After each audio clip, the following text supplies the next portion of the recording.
So China మార్కెట్లో వచ్చేసి 1 week వరకు హాలిడేస్ ఉన్నాయి.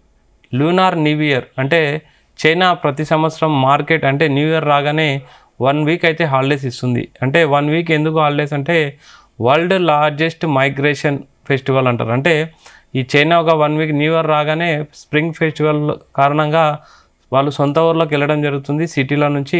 అంటే ప్రపంచంలోనే ఒక ఫెస్టివల్ కోసం ఎక్కువగా మైగ్రేట్ అయ్యే దేశం ఈ పండుగను స్ప్రింగ్ ఫెస్టివల్ అని అంటారు. సో 1 వీక్ వరకు అయితే బ్యాంక్ లావాదేవీలు కానీ ట్రేడింగ్ కానీ ఏవి సవ్యంగా జరగవని చెప్పేసి 1 వీక్ వరకు లూనార్ హ్యాపీ న్యూ ఇయర్ అనేసి హాలిడే ఇచ్చేస్తారు. సో దీనివల్ల ఇండియన్ మార్కెట్ కానీ గ్లోబల్ మార్కెట్ కానీ ఏ విధంగా ఉంటుందో ఒకసారి చూద్దాం.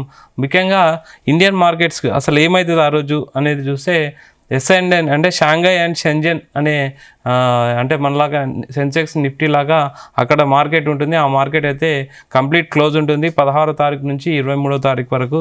తర్వాత ఫిబ్రవరి 24వ తారీఖు మళ్ళీ రీఓపెన్ ఉంటుంది. హాంకాంగ్ కొంతవరకు అయితే ట్రేడింగ్ జరుగుతుంది. తర్వాత సింగపూర్ తర్వాత హాఫ్ డే హాలిడే అయితే ఉంటుందని అయితే చెప్తున్నారు. అంటే ప్రపంచంలో సెకండ్ లార్జెస్ట్ ఎకానమీ ఒక 1 వీక్ హాలిడే ఇవ్వడం వల్ల మన ఇండియన్ స్టాక్ మార్కెట్ ఏ విధంగా రియాక్ట్ అవుతుంది, ప్లస్లేంటి మైనస్లేంటి ఒకసారి చూద్దాం. అంటే గ్లోబల్ మార్కెట్ల పైన ఎఫెక్ట్ చూస్తే నెగిటివ్ ఎఫెక్ట్స్ ముఖ్యంగా చూస్తే లిక్విడిటీ తగ్గుతుంది. చైనా పెద్ద ఇన్వెస్టరు, వాళ్ళు లేకపోతే ట్రేడింగ్ వాల్యూమ్ అయితే పడిపోవడం మనం అబ్జర్వ్ చేయొచ్చు మార్కెట్లో. కమోడిటీ ధరలు స్టాప్ లేదా డౌన్ అవ్వడం జరుగుతుంది. ముఖ్యంగా మనం అంటే ఇప్పుడు స్టాక్ మార్కెట్లో చూసినాం అంటే గోల్డ్ కమోడిటీ అంటే గోల్డ్ అండ్ సిల్వర్ పెరగడానికి మరొక కారణం కూడా చైనాలో హాలిడేస్ అని చెప్పొచ్చు. చైనా పెద్ద వినియోగదారు, కాపర్ కానీ క్రూడ్ కానీ మెటల్స్ బాగా అంటే ఎక్స్పోర్ట్స్ అండ్ ఇంపోర్ట్స్ ఎక్కువ చేస్తుంది. దానివల్ల అయితే ఎక్కువగా డిమాండ్ పెరిగే అవకాశం ఉంది, లేకపోతే పడిపోవడం జరుగుతుంది. మనం అబ్జర్వ్ చేయొచ్చు పడిపోవడానికి వాల్టాలిటీ ఎక్కువ ఉండడానికి చైనా 1 వీక్ హాలిడేస్ అని కూడా చెప్పొచ్చు. తర్వాత డిమాండ్ తక్కువ, ధరలు కూడా కూల్ అవ్వడం జరుగుతుంది. తర్వాత ఐటీ అండ్ ఎగుమతుల కంపెనీలపై కూడా ఎఫెక్ట్ ఉండే అవకాశం ఉంది. ఆర్డర్స్ డిలే అవ్వడం జరుగుతుంది. షార్ట్ టర్మ్లో అయితే స్టాక్స్ వీక్ అవ్వడం జరుగుతుంది. తర్వాత వాల్టాలిటీ పెరుగుతుంది. చిన్న న్యూస్ కూడా మార్కెట్ ఎక్కువగా రియాక్ట్ అవుతుంది. సో దీనివల్ల అయితే నెగిటివ్స్ అయితే ఇవని చెప్పొచ్చు. తర్వాత పాజిటివ్ చూసుకుంటే FII ఫ్లోస్ చైనా నుంచి ఇండియాకి మాట్లాడడం మనం అబ్జర్వ్ చేయొచ్చు ఒక 1 వీక్ వరకు. సో మార్కెట్లో మనకు సడన్గా పాజిటివ్గా వెళ్ళడం కూడా కంటిన్యూగా 4 డేస్ నుంచి ఇదొక కారణం అని చెప్పొచ్చు. తర్వాత ఇండియా అండ్ హాంకాంగ్ అయితే చాలా బెనిఫిట్ ప్రజెంట్ అయితే అంటే FII ఫ్లో హాలిడే కాబట్టి FIIలు ఇటు సైడ్ వచ్చే అవకాశం ఉంది. మెటల్ స్టాక్స్ తాత్కాలిక కరెక్షన్లకు వచ్చే అవకాశం ఉంది. అంటే బయింగ్ ఆపర్చునిటీ ఎక్కువగా ఉండొచ్చు అని చెప్తున్నారు.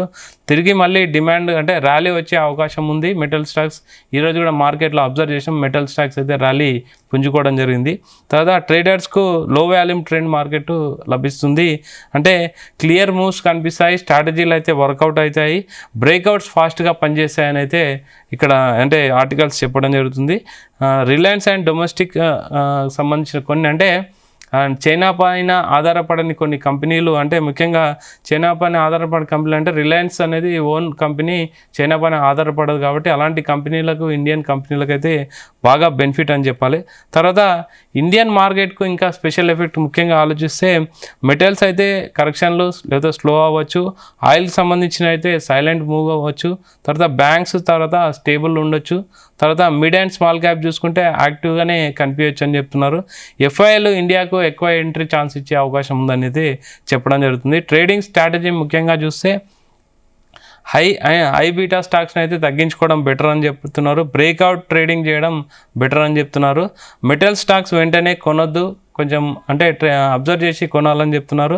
ఇండెక్స్లో పెద్ద కదలికలు రావు, రేంజ్ మార్కెటే ఉంటుందని అయితే చెప్పడం జరిగింది. తర్వాత ముఖ్యంగా చైనా మార్కెట్ అది అతిపెద్ద ప్రపంచంలోనే సెకండ్ లార్జెస్ట్ ఎకానమీ అని చెప్పొచ్చు. అలాంటి చైనా 1 వీక్ హాలిడేస్ అంటే గ్లోబల్ మార్కెట్ల పైన ఖచ్చితంగా ఎఫెక్ట్ ఉంటుంది. ట్రేడింగ్ కానీ ఇన్వెస్ట్మెంట్ కానీ ముఖ్యంగా మెటల్స్ పైన చేసే వాళ్ళు మాత్రం కొంచెం ఆచితూచి అబ్జర్వ్ చేసి ఇన్వెస్ట్ చేస్తే బెటర్ అని అయితే ఎక్స్పర్ట్ చెప్పడం జరుగుతుంది. చూడాలి అంటే ఇంకా 1 వీక్ 24th వరకు మార్కెట్ ఏ విధంగా మూవ్ అవుతుందని అయితే అబ్జర్వ్ చేయాలి.